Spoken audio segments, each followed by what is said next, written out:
Бүгінгі видеомыз жалпы Instagram раскрутка, Instagram активность көтеру үшін арналған видео болады. Промофлоу арқылы. Telegram емес, қателеспеңіздер. Инста тағы бір программа бар, ұмытып қалдым мен атын. Көп болды айналалармен жұмыс жасамағалы.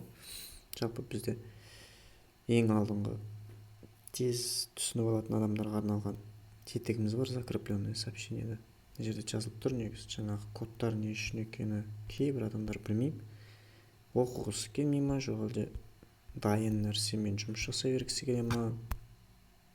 Ешқашан дайын нәрсемен жұмыс жасап үйренбеңіздер. Ондай мүмкін емес, сіздерге тегін асты алдарыңызға ешкім әкеліп бермейді. Сондықтан мынаны оқып, мына жерде ютубта сабақтар бар.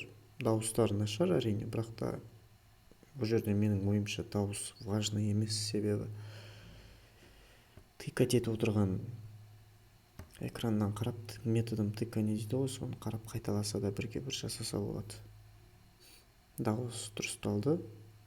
Қазіргі дайындап жатқан сабақтардың барлығында дауыс өте жақсы. Себебі біз ол кезде тікелей эфирге тікелей жазып отырдық, сондықтан біз өзіміздің дауысымыздың сапасын біле алмадық. Қазіргі таңда тек қана запись жүргізіп, кейін ботпенен дамытып жатырмыз. Сондықтан сабақтардың барлығы сайттағы секілді болады, бірақ сайттан қарағанда қолыңыздағы мессенджердегі боттың қолында болады. Ақылы болады, ескертіп кетейін.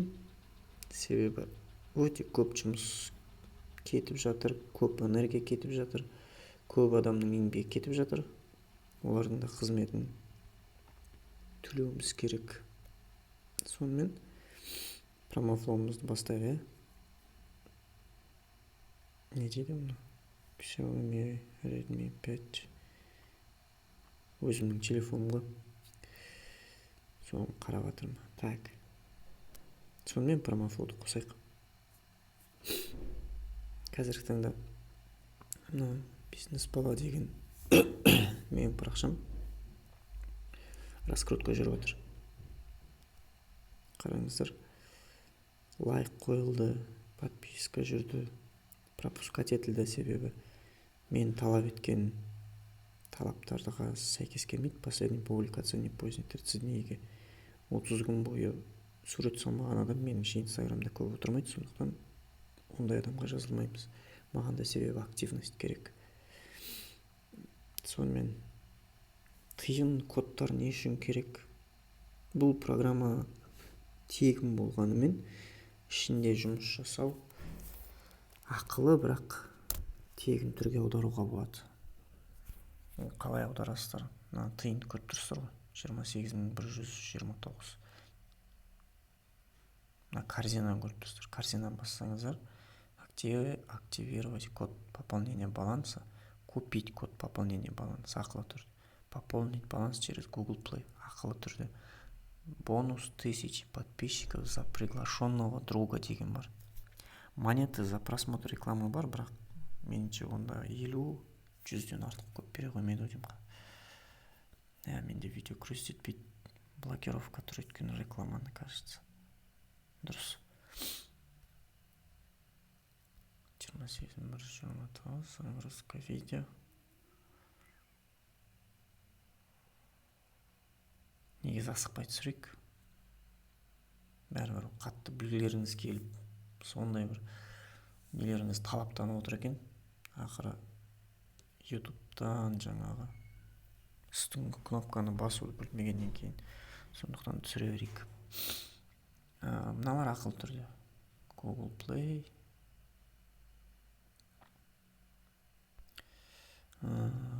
Google Play ақылы. Купить код пополнения. Ақша төлейсіз.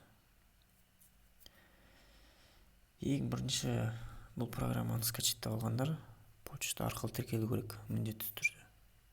Инстаграмыңыз жасасыз әдеттегідей, бірақ мына жерде мінекей почта арқылы тіркелгеннен кейін сізге 1000 или 100 монета береді қазір. Мен ұмытып қалдым уже. көп болды бұнымен айналысып жүргенімізге. 100 монета береміз қателеспесек. Содан кейін сіз қызықтыру үшін, сіздерді любой адамды қызықтыру үшін, бұл программаға көп адам жинау үшін активировать код пополнения баланса дегенді шығардықпыз. Небәрі соншама сұрағаннан көріп басып та болса да болатын секілді, мынаны басасыздар, активировать код, видите код активация сұрап тұр. Логически содан кейін түсінуге болады, ол кодтарды қайдан теруге болатынын. Ол кодтарды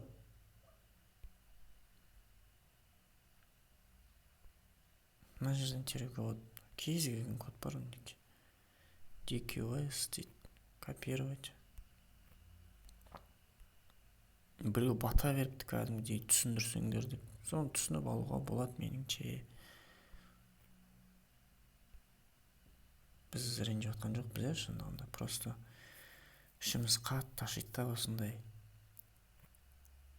жас азаматтардың, қазақ адам, жас жігіттердің кейбіреу тиыннан не деп сұрап жатқандарына бізге ешкім үйретпеді мысалға. Біз түсінікті болу үшін Аюшек баш мені деп үстіне жазып қойдық қате.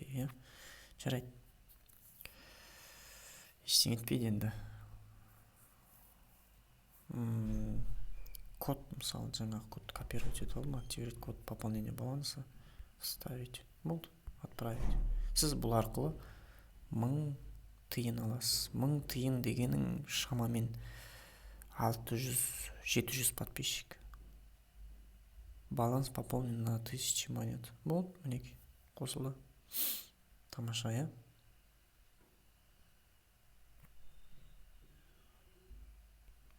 Рахат қой, рахат. 1000 монет сізге, сіз сатып алсаңыз қымбатқа түседі.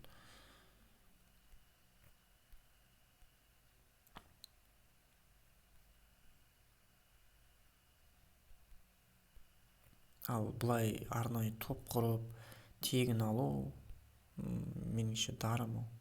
Күшті даже. Содан кейін айтқым келгені. Мен жаңа болды, мен уже активировать етіп қойдым, маған бермейді.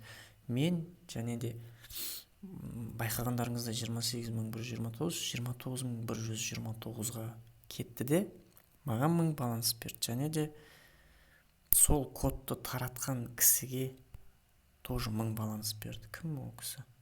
Мен Ұлбике деген ханымдікін тараттым. Мінеки мына кісіге 1000 баланс берді. Қазір қарайық. Сәлеметсіз бе? Сізге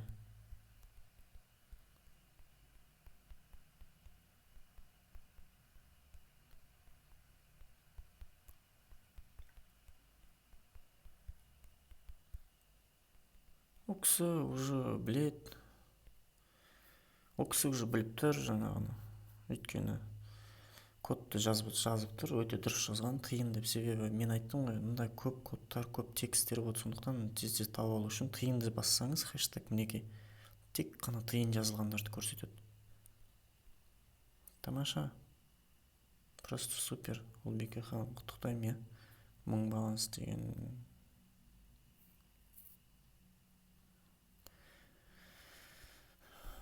Күшті жүріп жатыр негізі. Ұлбике ханым алып алды жаңа ғана 1000 баланс.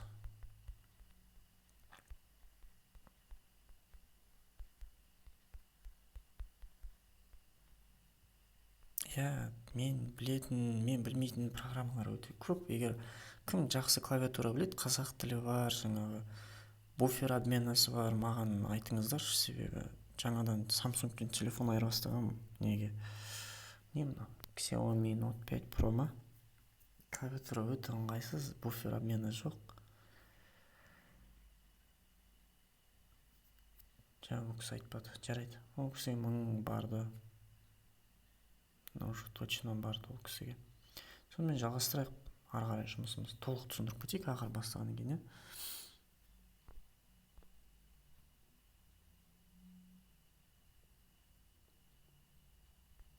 Сонан кейін, тағы әңгімеден әңгіме шығара берейік енді. Байқап отырғандарыңыздай, өздеріңіз көріп отырғанда 29 мен жаба берейін. мына жерде сервер Инстаграм отменил подписку работу программы мұқият осыларды оқып отырыңыздар. Кейбір айтады, мен неге жазылмай қалдым, мен неге үйтпей қалдым. Содан кейін мен қараймын да айта салам, сен де бүйтіп қалыпты сөйтіп қалыпты деп. Мен қайдан қараймын, мен әулие емеспін, иә, не болмаса бір пері емеспін. Мен мына жерлерді оқи салам сіздерге. Сервер Инстаграм отменил подписку. Неге? Работа программы поставлена на паузу. Программа өзі паузаға қояды. Инстаграм временно заблокировал возможность подписки. Пожалуйста, попробуйте повторно запустить подписку не ранее, чем та-та-та. 24 сағат ішінде дейді. Бұның айтып отырған себебі өте активно жұмыс жүргізуге болмайды Инстаграмда. Егер сіз өзіңіз қолмен адамдарға жазылып жатырсыз, там 100-150 шақты адам подписка деп, сол кезде сізді Инстаграм бұғаттап тастайды. Бұл программа сондай бұғаттаудан аулақ болу үшін осылай автоматически өзі 3 минутта демалып ақырын неден беріп отырады, лайк, подпискадан. Мен ол әрине настройканы тарылту керек. Мына жерде қазір түсіндіреміз оның барлығын. Мына жерде мінекей қатты активность жүріп кеткендіктен, себебі мен қолмен де бір 10-15 шақты керек адамға жазылып қалдым. Сондықтан осылай бұғаттап тастады мені. 24 сағат өзі программа 24 сағаттан кейін міндетті түрде қайтадан өзі жұмыс жасайды. То есть бұл жерде барлық автоматизацияланған өте тамаша программа. Телеграмда даже Телеграмнан кем емес, даже артық, себебі мына жерде тиын жинау ерунда. Телеграм там сатып аласыздар, иә, там 4000 теңгеге. Ол обновлениеға түседі, обновлениедан кейін жарамайды, сондықтан қайтадан сатып алу керек болады. В общем, проблемасы волокитасы өте көп программалы. Содан кейін бірнеше аккаунт қоса берсеңіз болады. Мына жерде көрсетіп тұр.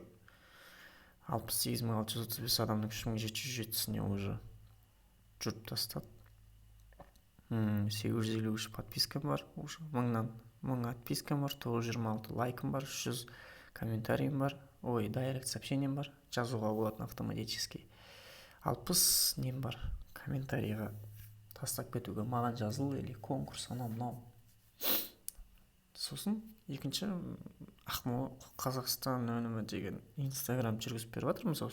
Бірінші рет деймін, промофлоу арқылы жүргізіп жатқанымыз, себебі біз раскрутканы көп пайдаланбаймыз адамдарға. Осы кісіге жүргізіп беру керек болды басынан бастап. Соны жүргізіп жатырмыз. 12643 адамның 926-сына уже жетіп қойды. Бұл блокировкада емес, жұмыс жасап жатыр мінекей. Лайк қойылған, поставлен 3 лайк, мына адамға подписка жасалды. Кеше бастадық, қателеспесем, подписчик уже 294-тің, конверсия 17%, өте тамаша конверсия, себебі біз енді СМ маманды болғандықтан аудитория, жаңағы мама дейді ғой, менен алуы мүмкін адамдар, там целевая аудитория таңдай аламыз. Сондықтан конверсия бізде жақсы. Кейбір болады, басқа бір жерлерге жазылып қояды, әнші, танысы, там 40 мың подписчик бар екен. Ол жерден сіз целевая аудиторияны екі талай табу. Сонымен жеке уже несіне керек, управление аккаунт қосасыздар, мына жерде аккаунттар добавить етіп. База данных деген жаңағы подписчиктер сақталған. Статистика работы бар, мысалы, запланировано, начало выполнения. Среднее опоздание 1 минут, максимально 14 часов. Өте жақсы статистика. Статистикада вообще шалам жоқ, шын айтайын. Екінші, үшінші аккаунттарды қоса беруге болады. Логин, пароль, там. Содан кейін толтырғаннан кейін мына жерде арнайы сіздің сіздің жаңағы Инстаграм аккаунтыңызға неше ай болды деген кезде, енді 1 ай болса ашқандарыңызға, 2 ай болса минимум 6 ай деп қойыңыздар. Содан кейін еш теңкесін өзгертпеңдер. Күніне 1000 подписчик жинау керек деген алып тастаңыздар. Мысалға мінекей мына кісіде қайда кетті, Қазақстан өнімінде менде 600 отписка, потому что өзі настроить етеді. Мысалы, менің бизнес балаға қанша болды? 6 айдан асып кетті ма жазылған? 7-8 ай болып қалды. Бұнда максимум тұр, там 1000 подписка, 1000 отписка, там комментарий, там барлығы тұр, лайк 1000. Мына жерде өзі автоматически настрой еткен жай, сол 6 айлыққа байланысты сондай настройкалар береді. Там 600 подписка, отписка, 600 лайк, там 200 менен аз кішкене. Себебі пайда болған уақыт өте аз, бір ай болды. Бір айда болған жоқ айтпақшы. Лайктар қойылып жатыр, барлығы жүріп жатыр. Задание выполнено 612.33, обработан тоже 97%, 12643, доступный суточный лимит подписки 205 подписка қалды. Лимит лайк 154 кейін тоқтайды. Ағары жалғастайық. Публикация, негізі публикация, комментарий барлығын инстаграмнан да қарауға болады, бізден де қарауға болады. Мысалы 2 лайк, 3 лайк, 2 лайк, бұл жаңа ғана пайда болып, кеше ғана подпискаға түсті, қалай айтады, раскруткаға, и уже бір клиент табылды, қателеспесем. Бұл енді өздеріне подписчик жинау үшін жазып жатқан адамдар ғой. Қазір айтам, бір клиент түсті, бір клиент қайда кетті? Түсінбедім. Бір клиент бар, қателеспесем. Мына жерде 2 комментарий тұр дейді. Байқамаппын 2 комментарий екенін. Біз қараймыз.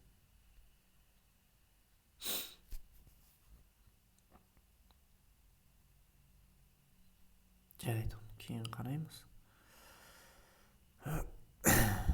Мінеке, бір клиент осы жерге түскенін точно білемін.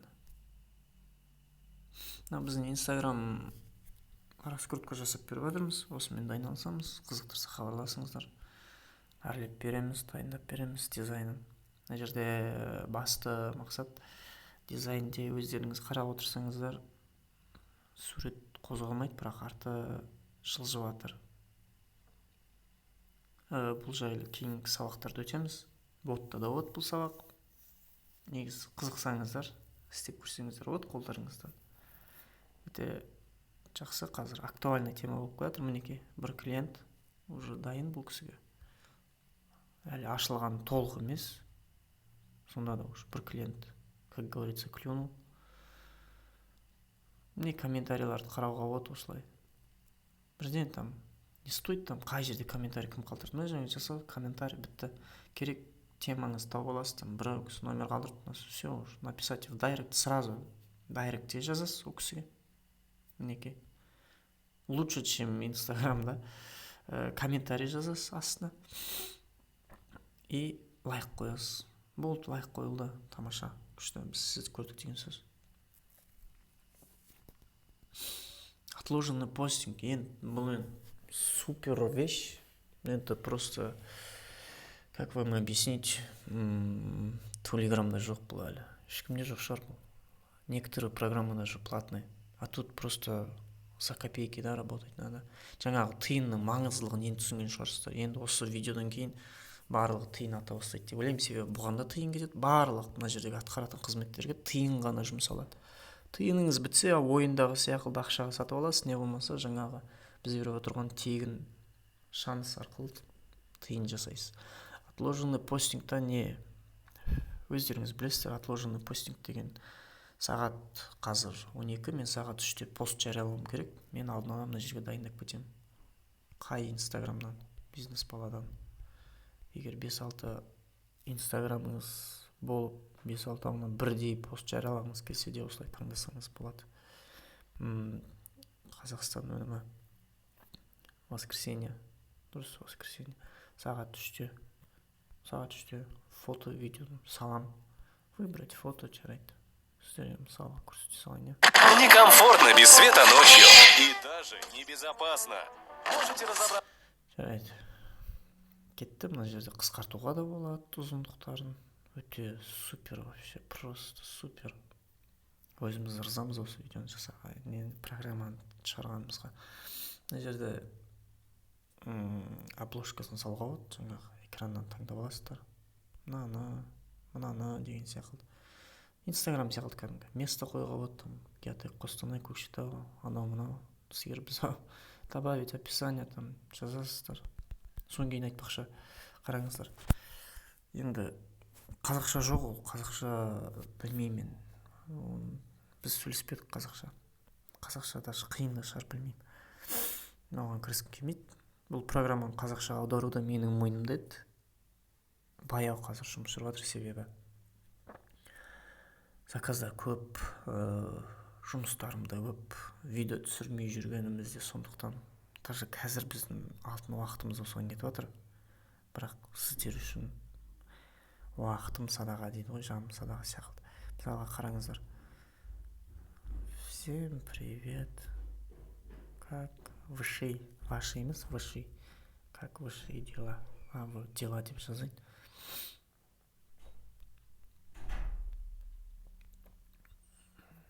Так, қателеспесем, бұрын дұрыс айтын, кеттік.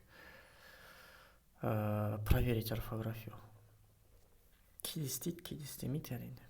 Мінеке, қатеңіз тауып берді. Тамаша ма? Тамаша просто, да? Как ваши, даже предложить это? Как ваши дела? Дальше. Надеюсь, мягкий знак, тому так пути, Катя. У вас все хорошо. Кеттік қайтадан. Қараңыздар. Мынаны басасыздар. Мен немді көріп тұрған шығарсыздар, иә? Басып отқан нүктелерін ақ жүріп жүрген. Мынаны әкеп, мына жерге басасыздар. Проверьте орфографию, дұрыс жаздыңыз. Орысша қате жазатындар өте көмектеседі. Надеюсьті басқан кезде мына жерден сіздерге ұсынады. Надеюсь, мягкий знак. Хорошо. Супер ма? Супер, иә? Просто осыдан кейін енді любой қазақ сауатты болады деп ойлаймын, егер сөзді дұрыс байланыстыра алса болды енді бұл жерде. Енді о жағында біз қарастырдық, сөзді байланыстыру жағын. Керек емес сөзді алып тастау там. Бірақ ол өте қатты жұмыс істемейді. Улучшить текст басасыз. Мынаны басқан кезде сізге түсіндіреді. Обобщение используется только в сравнении с частью. Бұл дұрыс емес, тұра берсін. Притяжательное местоимение. Проверьте, можно ли удалить это местоимение без потери смысла. Всем привет. Как дела дегеннен гөрі, как ваши дела жақсы, тұра берсін. Возможно, риторический вопрос. Если вы не задаете прямой вопрос читателю, то есть избегайте риторических вопросов в информационном тексте. Осылай. Өте тамаша. Негізі тиіспей қойыңыз. Комментарий жазуға астына. Кейбір вот текст сыймай қалады, астына толтырып жазу керек, осы көмектеседі. Бұл ноутпостын отменить етейік. Мен салмаймын өйткені, пока емес. Жұмыс жасамаймын сонымен. Уже 69 адам болып кетті. Күшті. Ары қарай. Дайрект сообщение сіздерге не істейді? Сізге адамдар жазады. Соларды осы жерден оқисыз. Инстаграмға кірмей-ақ. Дайрект рассылка уже 23 минут. Ё-моё. Сатоник болды. Рассылкада мысалға сіз конкурс жарияладық дедіңіз. Мен негізі ютубты айттым, өтініш ютубты қарап шыға салыңыздаршы, толық содан қараңыздаршы. Конкурс жарияладыңыз дедіңіз. Сізге тез өздеріңіздің подписчиктеріңізге не болмаса подпискадағы адамдарыңызға әлі сізге жазылмаған сообщение жіберу керек. Соған осы көмектеседі. Мысалы сообщение новому подписчику деген сіз лайк, подписка жасайсыз, сізге қайтадан жазылады, сол кезде автоматически жұмыс жасайды. Сообщение новому подписчику там жазылғаныңызға рахмет, бізде осындай қызықты өнімдер бар.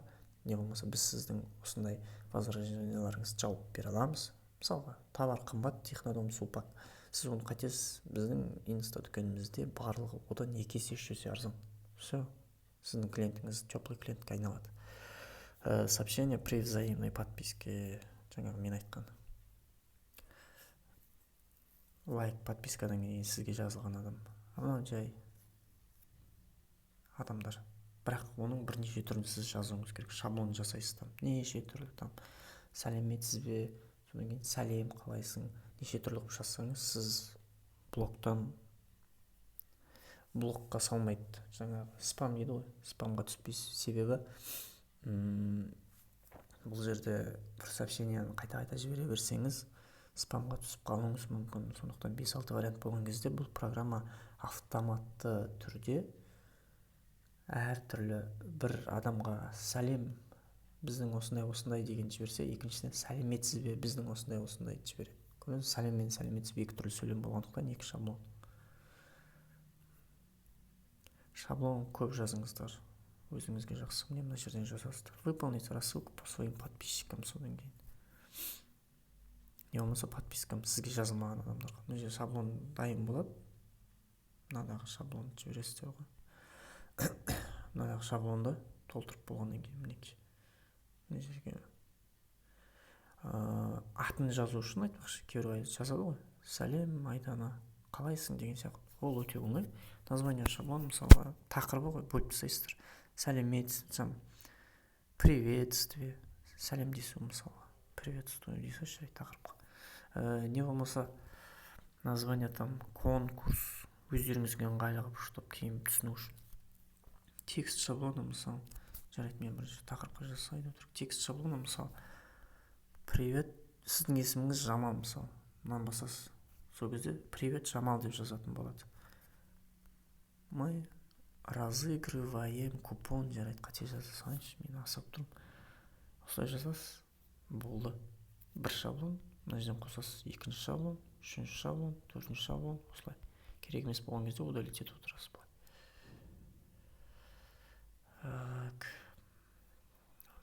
Содан кейін жаңағы конкурсты еткеннен кейін мына жерден жібересіздер. По своим подпискам, сізге жазылмағандар жаздыру үшін, не болмаса подписчиктер арасында конкурс өткізу үшін. Осындай рассылканың пайдасы бар. Ары қарай кеттік. Қанша адам кетті? 70 адам. Күшті вообще. Настройка директ рассылка болды. Настройки приложения жай ғана тіл. Негізі барлығына мен өте бір терең тоқталып кеткем. Ол ютубта бар. Ссылка YouTube SMM-ді бассаңыздар көресіздер. Сол жерде барлығына тоқталып кеткем. Жаңа дайын шаблондар берілген. Тағы не бердім мен? Көп нәрсе бердім мен. Көп ақпарат бердім. Дайын шаблон там. Қалай дұрыстап целевая аудиторияны таңдау керек. Түгел бердім. Тегін бердім. Сондықтан соны қарап тұрсап пайдаланыңыздар.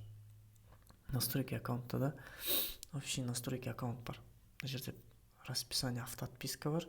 Яғни сағат түнгі 11-ден бастап таңғы 8-ге дейін отписка жасауға болады. Программа өзі жасайды, сіз емес. Содан кейін лимит интервалы жаңағы рекомендованный мысалы. Мен бір ай болған жоқ мына Инстаграм жүргізіп жатқанымызға. 5 айға қойып қойдым, чтобы кішкене адамдар көбейту үшін. Бірақ демалыстарын да жақсы қойдым. Мінекей лимит подписок 500 мың емес. Интервал между подписки 60 пен 90 секунд аралығы. Суточный лимит лайк 500, интервал 60 пен 80 секунд аралығы. Себебі сіздер аз қойсаңыздар, лайк қою жылдамдайды да, сізді көп блокировкаға қояды. Көп блокировка ақыр соңында сіздің Инстаграм парақшаңызды, как говорится, все на ветер. Жаңағы желге кетеді жұмыстарыңыз. Сондықтан абай болыңыздар, оны бір қатты тез подписка жинаймын деп ойламаңыздар. Концертке адам жинаумен бірдей болды да. Лимит комментариев, бұның барлығын мен видеода түсіндіргем. Директте сообщение жібереді, тоже видеода бар. Блокировкаға жоламай қойыңыздар пока. Сіздерге тек қана сан керек әзірге. Әйтеу бот емес, живой адамдар. Сондықтан блокировкаға жоламай қойыңыздар. Настройки постинга. Водяной знак там. Мына сіздің суретіңіз, мына жерге мысалы не қоюға болады? Логотип сияқты. Водяной знак деген логотип қой, мысалы мен өзімнің инста парақшамды қоямын, бизнес, бала, осылай тұрады постоянно. Не болмаса сурет қойуға болады шетіне. Сонда сізде автоматически сурет өзінен өзі қойылып отырады сіздің логотиптеріңіз. Керемет па? Керемет, я? Прозрачно. Ой, автоматически қойып кетті. Прозрачно. Тарылтасы. Поворот. Пупс. Размер. Stories. Facebook. В общем, потерять осылай. ВКонтактеден адамдар жинауға болады, инстасы бар адамдар жинап алады да жазылады, лайк қояды, тоже тарылтасыздар. Бұларға пока тиіспеңіздер, видеоны қарап шығыңыздар ютубтағы, сосын міндетті түрде білетін боласыздар ютубтағы видеоны қалай қарау керек.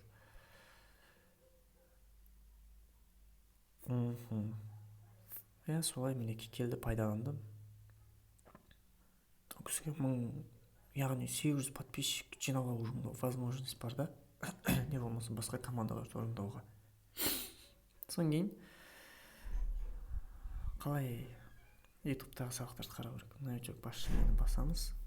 YouTube ісімі іздеп жатыр.